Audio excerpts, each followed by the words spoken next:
Hello everyone! Welcome back to yet another lonely, hardcore survival inside of a massive, amplified world. A place where we can all be lonely together. In last week's episode, we built this incredible mage tower, which houses our newly installed enchanting setup. And if you haven't seen it, you should totally come check it out, by the way. And as we used it, we got the most incredible pickaxe in the game, with efficiency 4, unbreaking 3, and fortune 3, which is gonna be amazing when collecting ores or simply mining. And in this week's episode, my friends, we're gonna finally do something about all these villagers by moving them inside of an amazing trading hall somewhere around this island. Well, we have quite a lot of work to do, so let's get started. The first thing that I really wanna do is make my way towards the mine, go all the way down inside of this water cave, where last week's episode we were able to find a ton of diamonds. So now that we can, let's get them, shall we?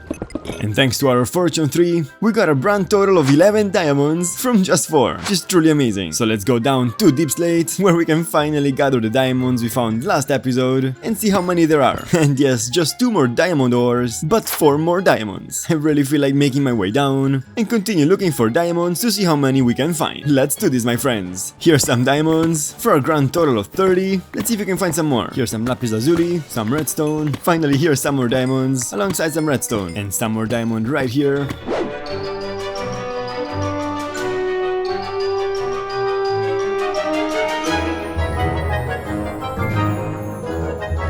And with 35 diamonds, ton of redstone and lapis, and of course a ton of cobbled deep slate, and our hunger, which is quite low, I think it's time to make our way back home.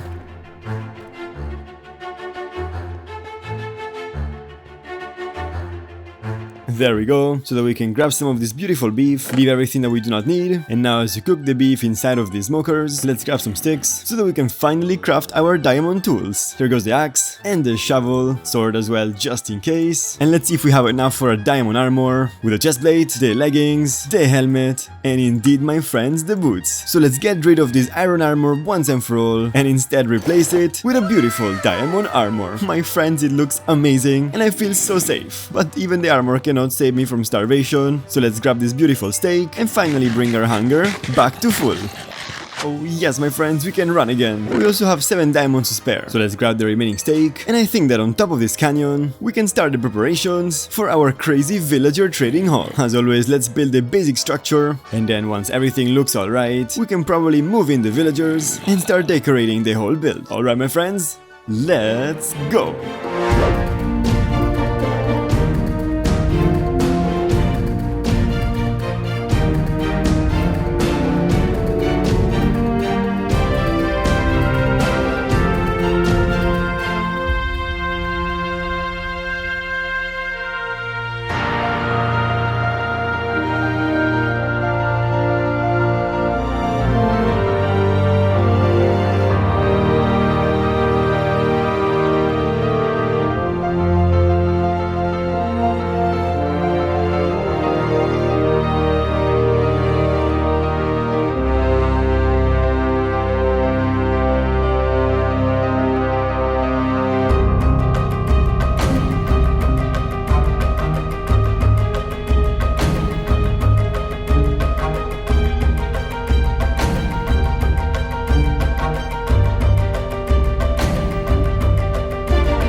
Welcome back everyone! As you can see all around me, this trading hall is really starting to take shape. I didn't spare any resources because I really want this to be the ultimate trading hall of any hardcore war that we ever worked on. As we make our way from the village all the way to the trading hall, we are greeted with a room which is gonna be full of librarians. And I believe that 20 enchantments should be more than what we need. Right down the second floor, we have the Fletchers, the Farmers, the Armorers, and the Weaponsmiths. And in the final row right here, we have the Stonemasons, whatever the Blast Furnace is. I completely forgot, it might actually be Armorers. Let me know in the comments if you know. The Cartographers, and finally the Fishermen. Now I'm missing a couple of professions, but that's exactly why I built this trading hall like so. This design is completely modular, and can be repeated as many times as I need. But now the fun part has begun, my friends, because with some minor tweaks, we'll soon be ready to transfer the villagers villagers over. And the only minor tweak that I need is to block this back section with any block of my choice. So give me 1 second while I do that, and then we'll probably have to get a ton of dirt to make temporary paths for the villagers to find their profession.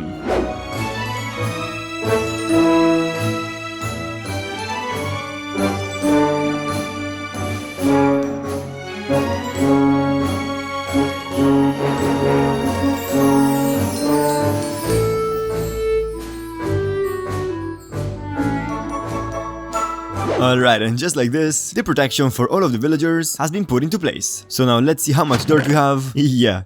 But let's take this 5 dirt, leave everything that we do not need, make our way towards the storage room, because if we're lucky we have some more. Alright, a little bit more, but now I think we'll have to make our way towards land, right here should do, and now we can start gathering as much dirt as we can to create the much needed paths for our villagers to find their trading station.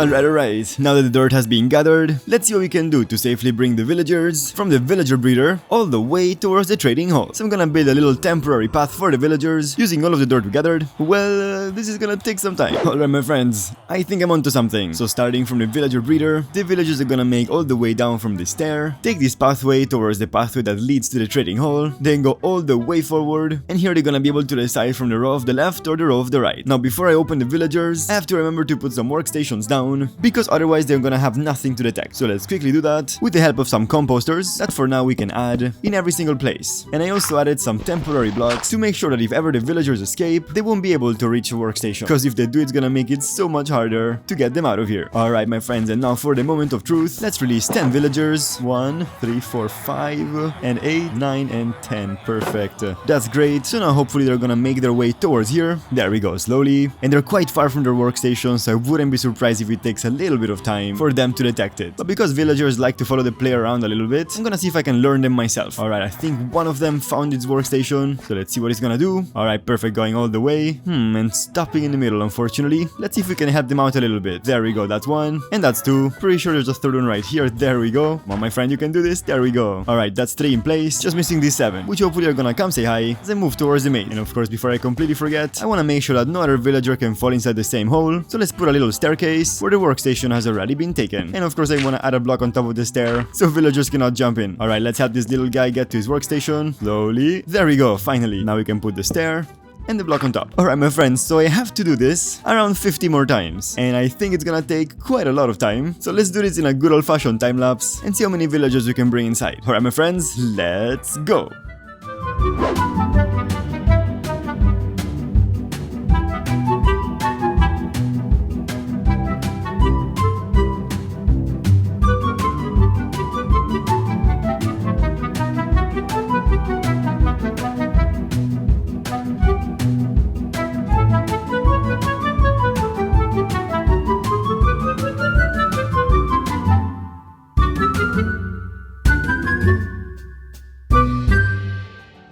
Welcome back my friends. I'm very happy to report that after so long, we're finally able to transfer all of the villagers inside their little place. And now this trading hall is looking really cool, but the astute among you probably realized that there's something missing. And yes, I had to get rid of every workstation, just because like this it was a little bit easier to get the villagers in their place. But now that it's done, I think it's time that we get some trades with every single villager in this trading hall. And I really think that the first trade that I wanna get is the trade for iron, so that we can get a bunch of emeralds right away and can start trading for some enchantments with these villagers. The way that I'm gonna do this is simply surround the villager with dirt and then place the smithing table down until we get the trade that we want. Alright, here's the trade that we need, which is usually the one whose second level leads to the iron trade, but although I do not have any coal nor emeralds, let's make our way out of here so that we can say hi to our farmers and get the carrot trade. Now all we have to do is just grab some carrots from our carrot farm and some potatoes as well, and we can start trading right away. Alright, there goes the last of our carrots, so let's get another farmer that trades potatoes. Now with 11 emeralds, let's see if we can get the iron trade. Alright, I think we're gonna need a lot more. And before they break, I wanna get rid of my diamond shovel and my diamond axe and temporarily replace them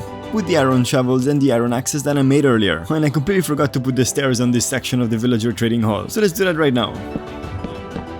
And same thing on the opposite side as well.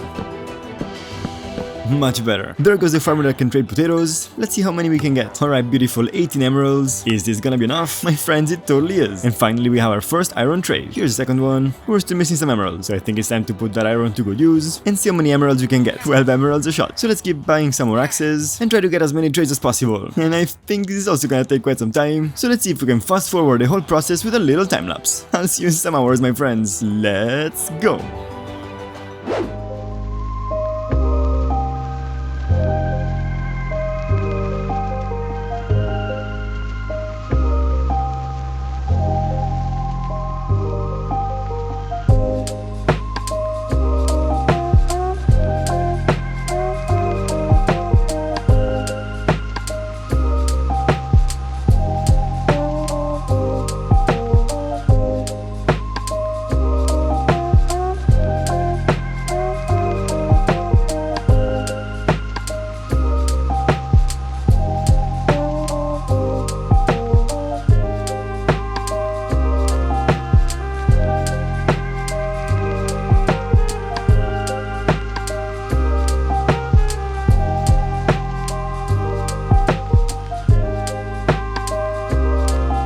Welcome back, my friends. Wow, this took such a long time, but I can't even describe how happy I am that it's done. Let me show you everything. Of course, the first thing I did was to get as many trades as possible, including a ton of enchantments, many trades for iron, and a bit of everything else. And to get the emeralds that I needed to grab all of the enchantments for my gear, this little iron farm wasn't cutting it. So behind it, I built this dual iron farm from my friend Avomance, which produces a ton of iron. There's one more. And if you would like to build one too, I left the link in the video's description. I highly recommend it. But well, my friends, after getting the trades and building the iron farm, I finally got grinding by trading iron for emeralds with all of these villagers and trading those emeralds and books for all of these enchantments. And now I'm very happy to say, my friends, that we finally have a complete set of fully enchanted diamond gear, including a silk touch set of pickaxe, axe, shovels and hoes, and of course the same set with fortune instead, alongside a fully enchanted bow with a fully enchanted diamond sword and fully enchanted diamond armor. And it really does feel amazing, my friends. Do not have to be so careful when playing Minecraft. Well, now with all of these enchantments put in place and this beautiful trading hall completely ready to be covered up, I think it's time we finish this build once and for all with an amazing structure to cover it up. Unfortunately, as you can see, although I have a ton of items, I have absolutely no more wood anywhere, my friends.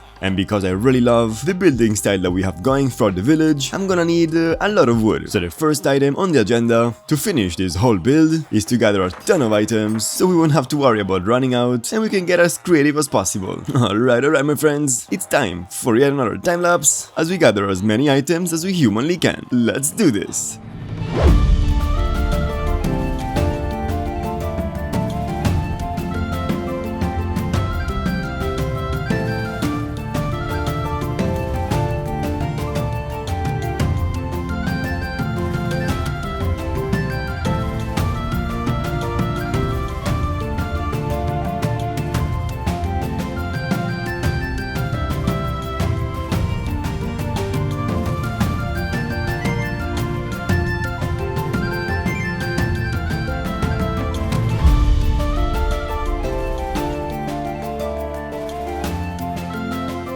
Welcome back everybody. Wow, this took quite a long time, but I'm happy to say that now we have all of the resources necessary to start working on this trading hall build. And as you can very well see, this thing is truly massive. And because as always I have no idea how this is going to look like, because I really don't like planning out my builds beforehand, I figured we can build a little section together and then finish the whole thing with one last little time lapse.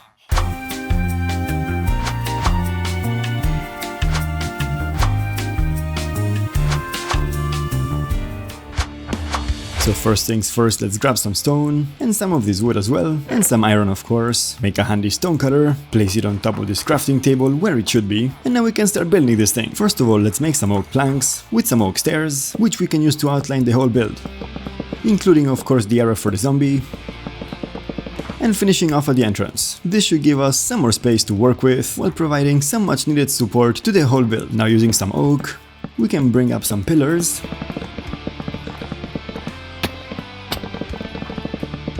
now we can connect all of the pillars with some more oak, and of course add the necessary overhangs.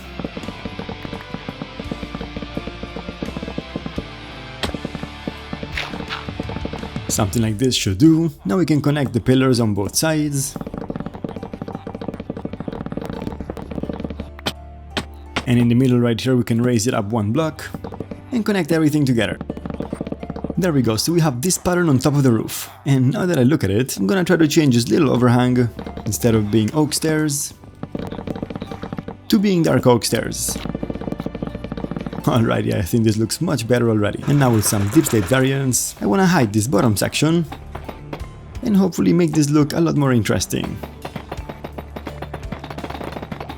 Alright, this is looking much better already. Now with some glass, we can make our way around the zombie area to make a nice little lookout once we have the zombie inside, so we can see what's going on. Now we can finally work on the walls, which are gonna have a nice little stone brick trim, followed by some oak planks, and finally some glass panes. Now we can probably top everything off with some stripped oak. And as always it's looking a little flat, so maybe we can extend these windows and change the top section for some stairs instead. And yes, this is looking much better already. Now we can grab some leaves and some trapdoors to add some nice variation here and there.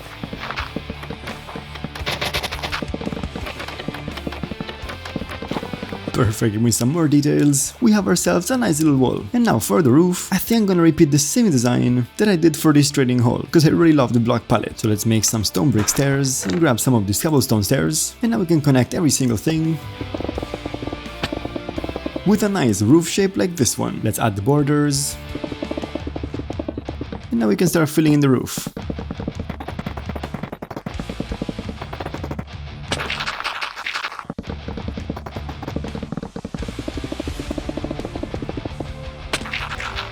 It's gonna look something like this. Now I just have to figure out what to do with this section right here. I'm thinking that the floor can be a nice combination of deep slate slabs with dark oak slabs and dark oak trapdoors, leading to some more slabs and some handy stairs. Now we can probably do this on both sides. Now we can add some leaves in this corner. And before anything, let's see how it looks from the bottom. Alright, I actually think it looks pretty cool, so let's leave it like that. And to finally fill up this hole, we can add some dark oak logs with some stairs underneath them. Now we can do the same exact thing, but with stripped dark oak logs instead. And of course repeat this pattern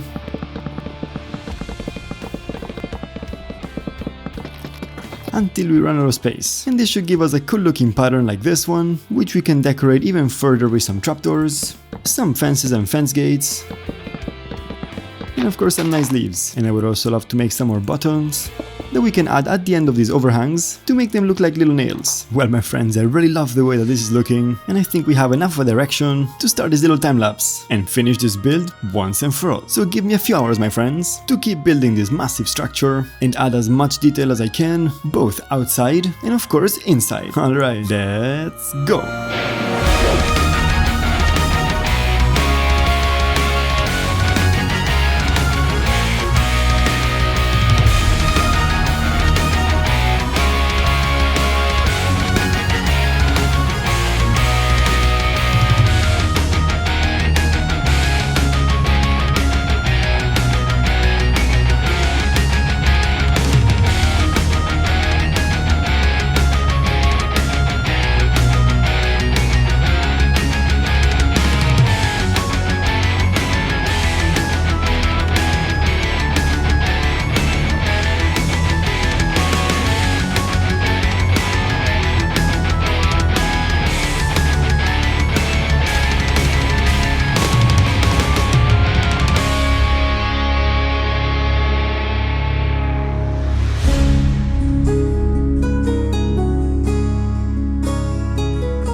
Welcome back my friends! Wow, I can't even begin to describe how long this all took. This is probably one of the biggest structures that we've ever built in this hardcore amplified world, and I'm so happy with the way that it looks. Let's take a quick tour and let me show you around. Of course the pathway is not done yet, but the front entrance looks incredible if you ask me. And as we make our way inside, we're greeted with the beautiful villagers, starting with the librarians, moving on to the toolsmiths, the masons, and the armorers, and then lastly, we have a bit of everything, including farmers, butchers and fishermen, fletchers of course, some leather workers and cartographers. Now I'm missing a couple professions here and there, but the great thing about this design, as I probably mentioned earlier, is that it's completely modular. So although it would take quite some time to build the next section, put the villagers in, and make it fit with the entire build, it's completely possible to do. And of course my friends, I couldn't stop at the first floor, that's why these ladders bring us all the way to the second floor, which includes a ton of storage options, and of course expands all the way towards the end of the build, with a nice little lookout, so we can be on the roof anytime we want. And for one final look at the whole build, here's how everything looks once it's built. And I must say that I'm a very big fan of the way that this roof turned out, because the stair pattern looks a lot like an illusion, and it makes the whole building look a lot more 3D, which is definitely what I was going for. Well my friends, with the tour completed, let's make our way back down,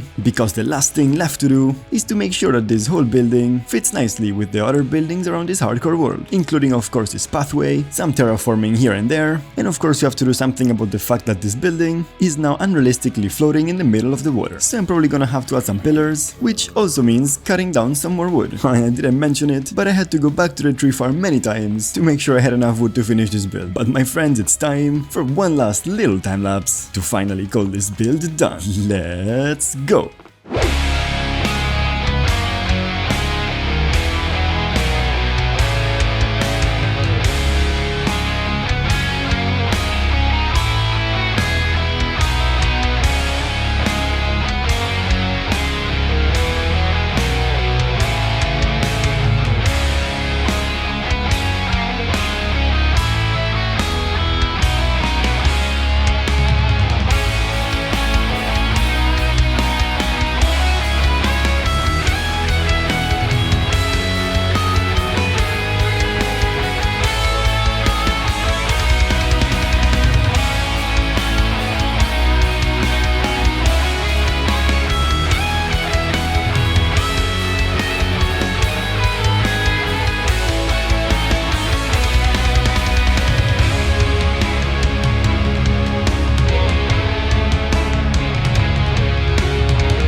Welcome back my friends, once again. I was finally able to finish all of the terraforming, and I even added a couple details here and there, so let's go ahead and check it out. First of all, to make our way towards the trading hall, we have this nice little staircase that leads us all the way to this bridge, and of course inside this massive building. And under it, once my view adjusts, I added 4 massive pillars, plus a bunch of lanterns, to make this building feel completely supported. The bottom does still feel a little flat, but because more often than not we're gonna see it from the top, I don't think I mind too much. The longest part of this was building this massive pillar that extends all the way down, so just like when I was building the structure, I had to make my way back and forth to the tree farm to gather more oak and dark oak. And last but definitely not least, I also wanted to make this double iron farm fit a little more, so I added some more terraforming at the bottom. It's completely flat for now, but I think I'm gonna leave the terraforming to future me, so future me, you're more than welcome. And with all of these things done my friends, I think it's time to bring this massive episode to its rightful end. I wanna thank you all so very much for watching, and I really hope that in the past few minutes we were able to be a little less lonely together, and I would love to know in the comments your opinion on this trading hall. If you made it this far into the video, thank you so much my friend, you are truly awesome. And of course you probably know by now, but it's my YouTuber duty to let you know that if you would like to support the channel financially, I left some handy links in the video's description. And if you like this kind of content and haven't already, why not consider subscribing? I post content like this every single week, and of course I would love to have you around. But with all of this out of the way my friends, thanks again for watching. My name is Lonely, and I will see you very, very soon. Bye bye.